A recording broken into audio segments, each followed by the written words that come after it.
Subbuteo is a classic tabletop football game that has captured the imaginations of players and fans around the world for decades.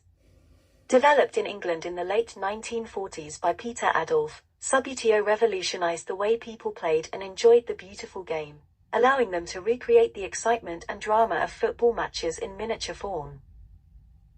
The origins of Subbuteo can be traced back to Peter Adolf's childhood passion for football. As a young boy growing up in London, Adolf was an avid football fan who enjoyed playing the sport with his friends. However, he was often frustrated by the limitations of traditional tabletop football games, which lacked realism and interactivity.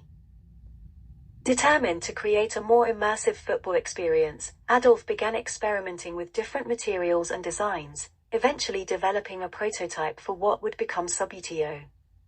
The name Subbuteo was inspired by the Latin word for the hobby of falconry, subbuteo, which means to emulate or to follow closely. In 1947, Adolf founded his own company, Subbuteo Sports Games Limited, and began producing and selling his tabletop football sets to the public.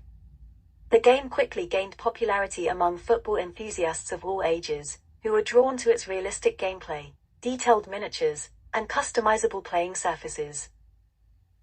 The original Subbuteo set featured hand-painted miniature figures representing football players, which could be moved and manipulated using small rods attached to their bases.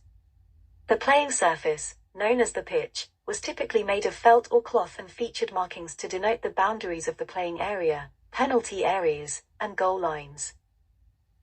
Over the years, Subbuteo continued to evolve and innovate, introducing new features and improvements to enhance the gameplay experience.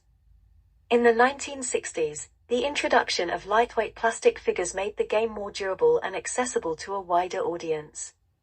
Subsequent advancements, such as magnetic bases and detailed accessories, further enhanced the realism and playability of the game.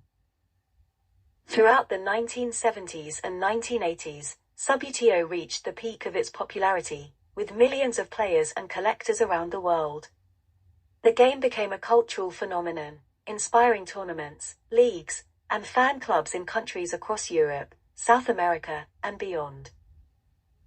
In addition to its traditional tabletop format, Subbuteo also inspired a range of spin-off products and adaptations, including video games, merchandise, and even a Subbuteo-themed comic strip. The game's enduring appeal and universal appeal have cemented its status as a beloved classic in the world of tabletop gaming. However, as the popularity of video games and digital entertainment grew in the late 20th century, Subbuteo began to decline in popularity. Despite efforts to modernize the game and attract new players, sales dwindled, and Subbuteo Sports Games Limited faced financial difficulties. In 2001, the rights to Subbuteo were acquired by Hasbro, who subsequently sold them to Paul Lamond Games in 2012.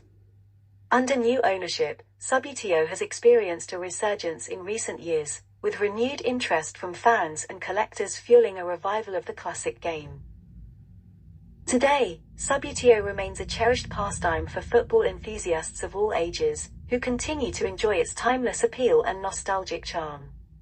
Whether played competitively or casually, Subbuteo continues to bring people together, fostering camaraderie, creativity, and a love for the beautiful game.